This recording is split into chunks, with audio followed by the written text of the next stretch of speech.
Hi hello అందరికీ welcome to my channel Tiffin Time కబుర్లు. ఇవాళ మన రెసిపీ రొయ్యల కర్రీ. ఈజీగా ప్రాన్స్ కర్రీని ఎలా చేసుకోవాలో చూద్దాం రండి. మా వాళ్ళని రొయ్యలు తీసుకురమ్మంటే మార్కెట్లో ఒలవకుండా ఉన్న రొయ్యలు తెచ్చేశారు. సో నేను ఇప్పుడు వాటిని క్లీన్ చేసుకునే పని కూడా నాదే అన్నమాట. చక్కగా మంచి సైజు ఉన్నాయి రొయ్యలు. ఈ సైజు ఉంటే కర్రీకి బాగుంటాయి.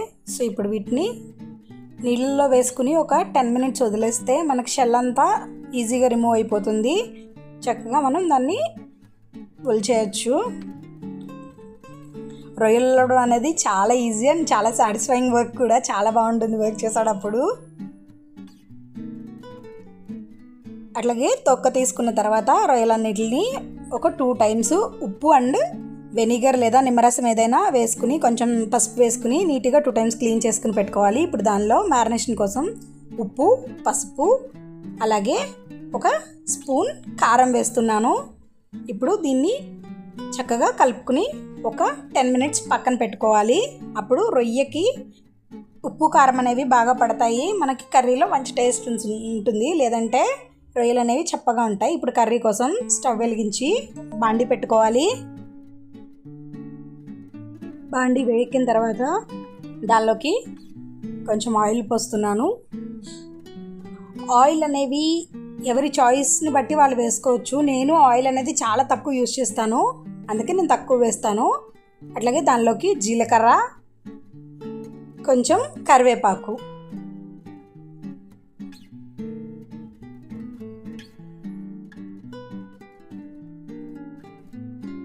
వీటిని 1 నిమిషం ఫ్రై అవ్వనివ్వాలి.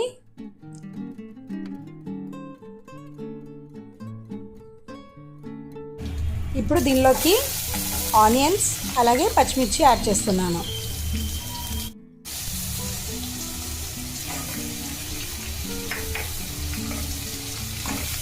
మనకి ఈ ఆనియన్స్ అలాగే పచ్చిమిర్చి ఫ్రై అయ్యేలోపు దీనిలోకి మనం మసాలా ప్రిపేర్ చేసుకుందాం రండి. దీనిలోకి మంచిగా గ్రేవీ కోసం జీడిపప్పు, అలాగే ఒక 7 బాదం పప్పులు, అలాగే చిన్న పచ్చి కొబ్బరి ముక్కని తీసుకుంటున్నాను. ఇప్పుడు దీన్ని మనం మెత్తగా వాటర్ వేసి వెన్నలాగా అయ్యేలాగా పేస్ట్ చేసుకోవాలి. ఈ గ్రేవీ వల్లే మనకి కర్రీ అనేది మరింత టేస్ట్ ఎన్హాన్స్ అవుతుంది.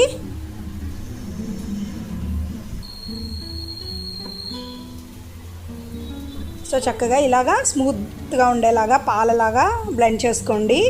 ఈలోపు మన ఆనియన్స్ అయితే వేగిపోయాయి. ఇప్పుడు దీనిలో ఒక స్పూన్ అల్లం వెల్లుల్లి పేస్ట్ వేస్తున్నాను.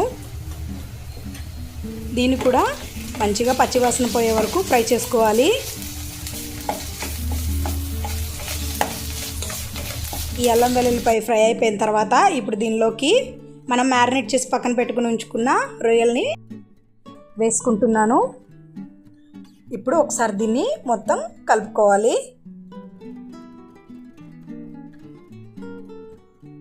మనం ఉప్పు కారం అంతా ముందుగానే వేసేస్తాం కాబట్టి ఇంకా స్పెషల్గా కర్రీలో వేయాల్సింది ఏముండదు. ఒకసారి సాల్ట్ అనేది మనం చెక్ చేసుకుని మనం కాస్త ఉడికిన తర్వాత సాల్ట్ ఏమైనా తగ్గితే యాడ్ చేసుకుంటే సరిపోతుంది. ఇప్పుడు దీన్ని మూత పెట్టుకుని ఉడికించుకోవాలి. మూత పెట్టి ఉడికించేటప్పుడు మనకి రొయ్యలు అనేవి వాటర్ అనేది వదులుతుంది.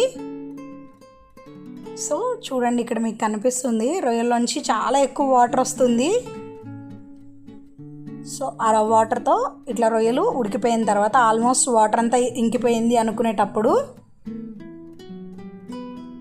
మనకి రొయ్యల్లో ఉన్న వాటర్తోనే మ్యాక్సిమం రొయ్యలు అనేవి ఉడికిపోతాయి. కానీ మనం ఏవైతే గ్రేవీలో ఇందాక మసాలా ప్రిపేర్ చేసుకున్నాం కదా, దానిలో ఇంకొంచెం వాటర్ యాడ్ చేస్తాం కాబట్టి దాంతో సరిపోతుంది. మీరు ఎక్సెస్గా ఏం వాటర్ పోయాల్సిన అవసరం ఉండదు. ఇక్కడ ఇప్పుడు మనం ఇందాక ఏదైతే మసాలా పేస్ట్ తయారు చేసి పెట్టుకున్నామో దాన్ని యాడ్ చేస్తున్నాను. ఇప్పుడు మరొకసారి కదిపి మూత పెట్టుకుని ఉడికించుకోవాలి.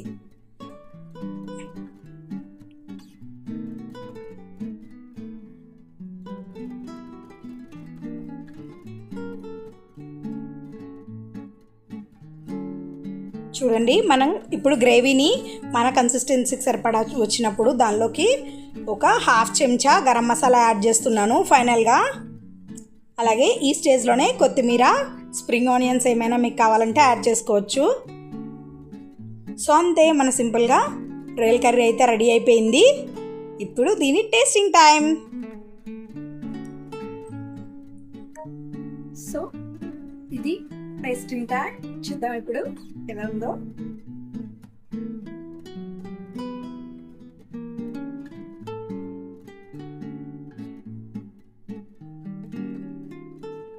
కావాలా మీరు కూడా తింటారా?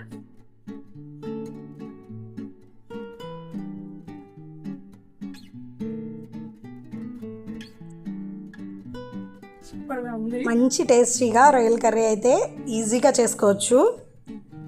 మీరు కూడా ట్రై చేసి మీకు ఈ రెసిపీ ఎలా కుదిరిందో కింద కామెంట్ సెక్షన్లో తెలియచేయండి. అలాగే నా వీడియోస్ మీకు నచ్చినట్లయితే please do like, share, comment and please do subscribe to my channel Tiffin Time కబుర్లు. Thank you for watching Tiffin Time కబుర్లు. నేను మీ మధు, సైనింగ్ ఆఫ్. మీరు కూడా ఒకసారి ట్రై చేసి మీకు ఎలా వచ్చిందో కామెంట్ చేయండి. Thank you.